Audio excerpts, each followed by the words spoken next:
right? Not exactly. Sure, the guy's a king of England, but he's only spent 6 months of his entire life there. And guess what? He only speaks French, not English. But then, as now, money is the universal language. In a new twist on siege tactics, Richard promises his men gold for each stone they can remove from the walls of Acre nearby. It's worth every penny. Winning Acre will give Richard a beachhead in the Holy Land. But to retake the port, he'll have to breach defenses the Crusaders built when they ruled the city. June 11th, 1191. Pulling Acre apart brick by brick could take a while. To conquer the fort, Richard's army needs a shortcut. Their solution? Portable attack platforms called siege towers. Rolled up to the enemy wall, Richard's men climb stairways to the top of Acre's walls. Saladin's secretary describes the psychological impact. It overtopped the city wall. The city garrison were greatly fearful of it and were tempted to ask for terms.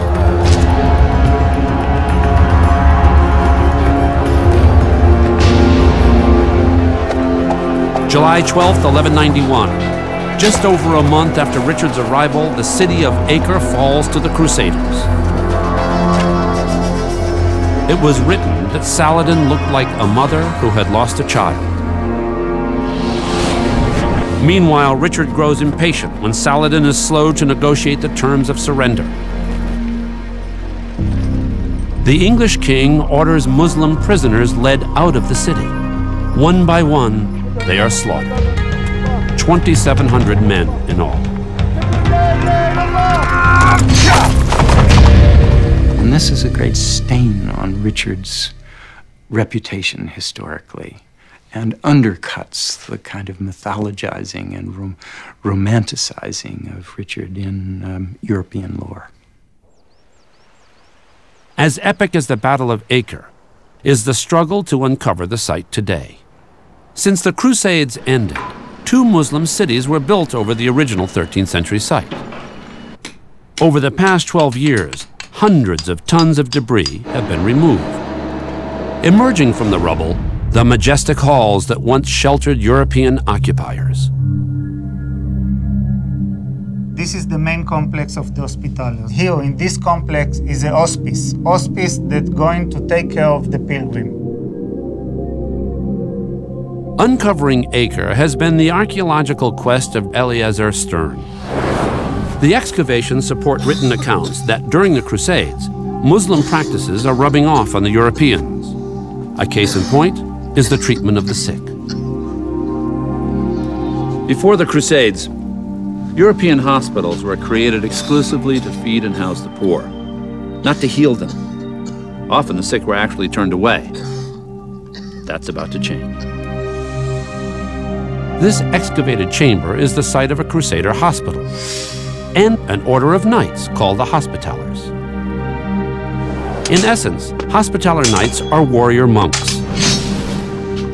But off the battlefield, their day gig is to care for ailing pilgrims and crusaders. In Muslim hospitals, doctors enhance the recovery of their patients with diets of fruit and fresh foods. Could the Crusaders at Acre be following their lead?